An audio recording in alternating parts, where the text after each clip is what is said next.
I'm wetting the paper with my large flat brush. I've actually sketched in the landscape scene, and outline sketches are available to download from my Patreon membership. Details about that can be found in the description below. So I've mixed up some colours here. I'm using my size 10 brush, painting wet in wet. I've got some Hansa yellow light, but you could use lemon yellow, and I'm also using Naples yellow. I don't use that often, but I'm using that in the sky as well, and just to try it out, and it's quite a nice soft yellow. I'm also using a little bit of permanent yellow by Holbein here. It's a really nice sunny yellow, but you could use cadmium yellow as well. So just painting all these yellows in wet, leaving a circle there for the sun. So really make sure that you don't sort of put any paint in that area. So I've mixed up some ultramarine and ultramarine with a touch of pink, and I'm painting this wet in wet. And the top part of the sky, try to avoid touching the yellow or you'll get green. So what I've done is I've added a little bit more of pink to my blue to make a violet, so there's no danger of it turning green, and leaving gaps for the clouds.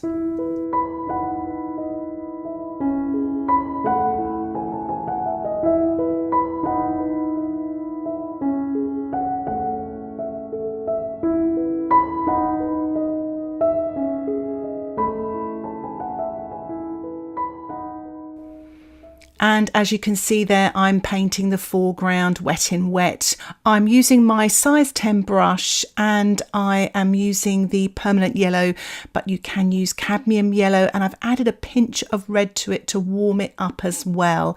So the colours get a warmer in the foreground there, which is quite nice.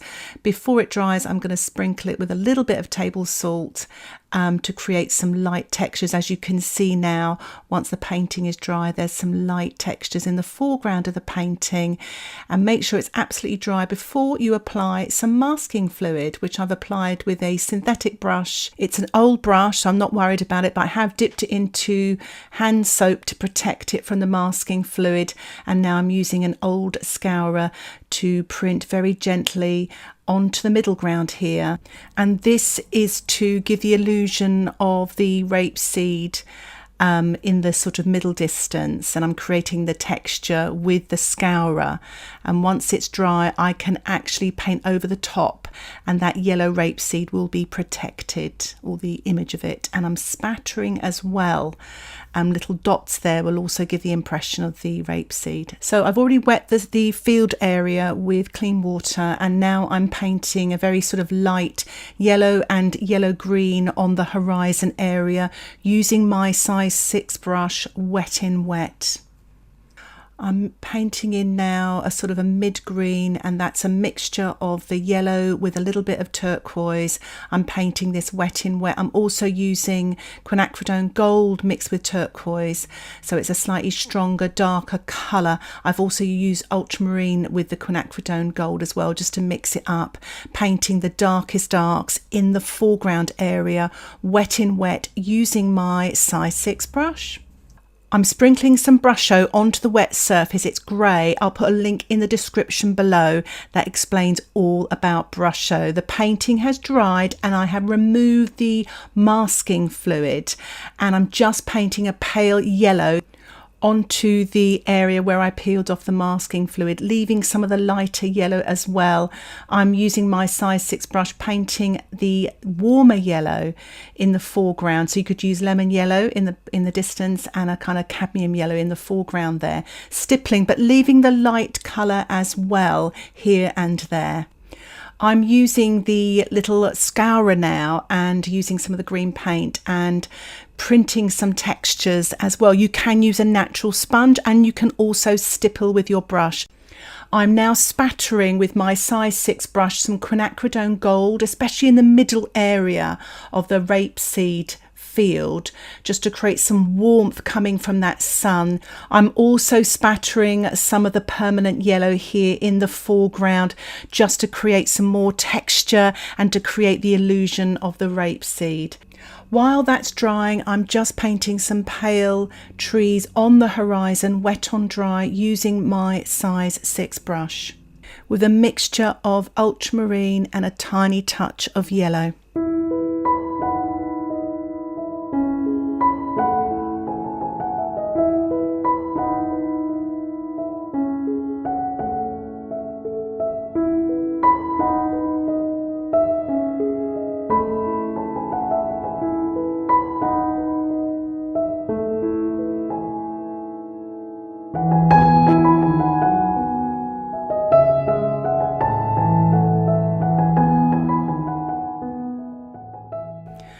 I'm using my size 4 brush now and just scrubbing on some burnt sienna mixed with a pinch of ultramarine to create some texture on these trees here, wet on dry.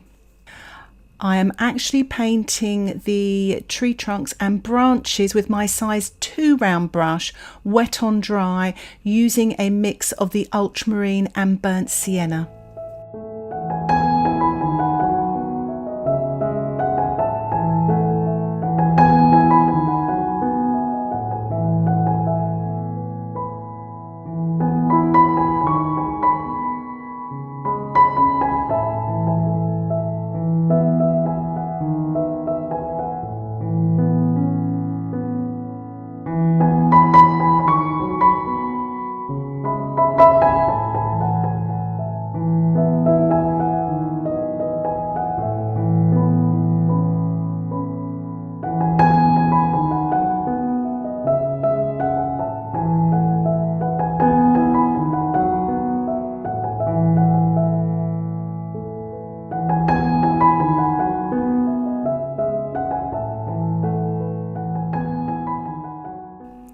I'm actually still using my size 2 brush here with the same colour, the ultramarine and the burnt sienna, wet on dry, just to create a little bit of texture and detail, rinsing my brush and then softening underneath.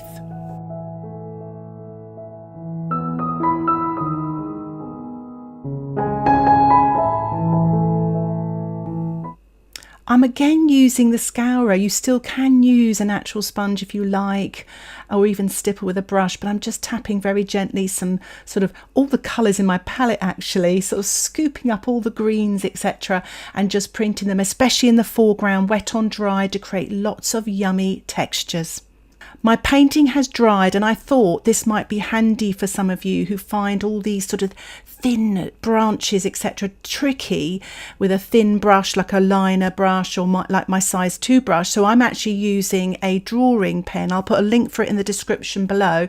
But just to create all these little bits of detail, it seems so much easier to use. You feel like you're just drawing it on. It takes the pressure off a little bit.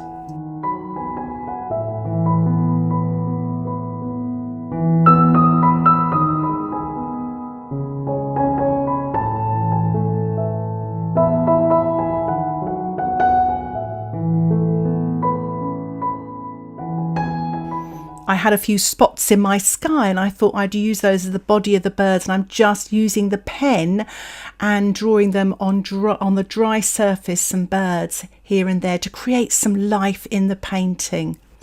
So I should have actually masked out the sky again, but to finish off, I'm spattering some yellow paint wet on dry, mainly through the sort of centre of the field there, so it looks like the sun is glowing down. And I said at the beginning of this tutorial, it's all about the light.